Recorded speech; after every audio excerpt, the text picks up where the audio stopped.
Welcome. My name is Colleen Tauke and I'm the sewing specialist at Fons & Porter. In this tutorial, we will talk about the quilt called Selkie.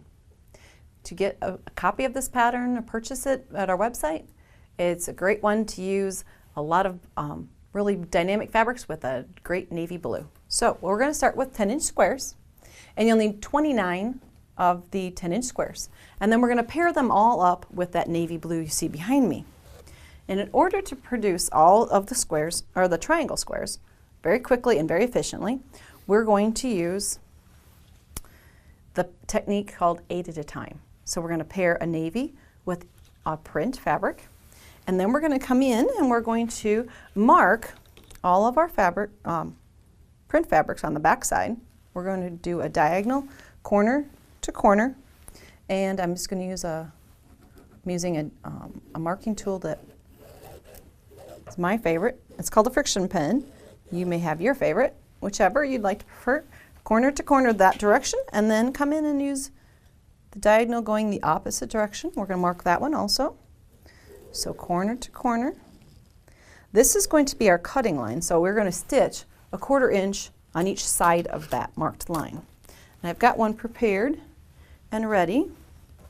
What I'm going to do is put in just a few pins perpendicular to where my stitching is going to be. That will hold this 10-inch square from shifting. We're going to stitch in a large X across our fabric, like this. You see the red stitching, you wouldn't use red, but in order for you to see it well, I've stitched 1/4 inch on each side of the diagonals that we put into the block.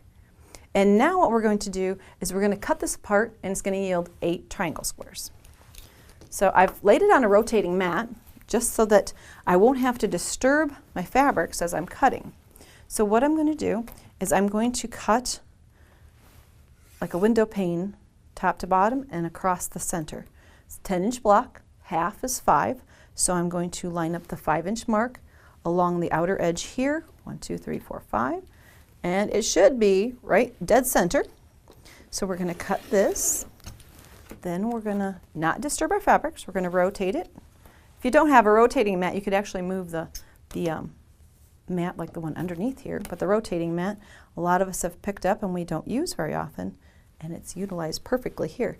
Again, 1, 2, 3, 4, 5. Make sure we hold still. Cut down through this direction, and we need to make 2 more cuts. Remember that diagonal line that we put in there? Now that becomes also a cutting line for us, so we can guide corner to corner, just like this. And we can rotate our mat again and go diagonally, corner to corner. Triangle squares are fun, have a lot of versatility because you can arrange them in a lot of different patterns. Great way to utilize the 10-inch square to make 8 of them at once. So now when I open these, you'll see there's a triangle square here. It's cousin across the line here and all the way around. Now you're going to want to take your triangle squares once you have them all created, and make sure that you always take the time to press. So we're going to take one over here, and we're going to heat set that seam. Make sure you always press our seams towards the dark, so out, to create a nice crisp triangle square. Now, once you've gone down through all 29 fabrics and created all of your triangle squares, now it's time to follow the diagram in the pattern. You'll see that they are set in with navy blue fabrics. In the diagrams, you can't see it so much here, but the navy blue that makes that large triangle at the top and the one at the bottom is actually made from joining pieces with squares and rectangles of background fabric or blue. So I've got a few of the pieces here. You'll cut some squares, rectangles of different lengths like this, and the angles are created when you bring in triangles and place the blue in just the right position. You'll create the angle that goes down through this quilt. So the diagrams that come with the pattern are perfect for you to follow to create this wonderful design.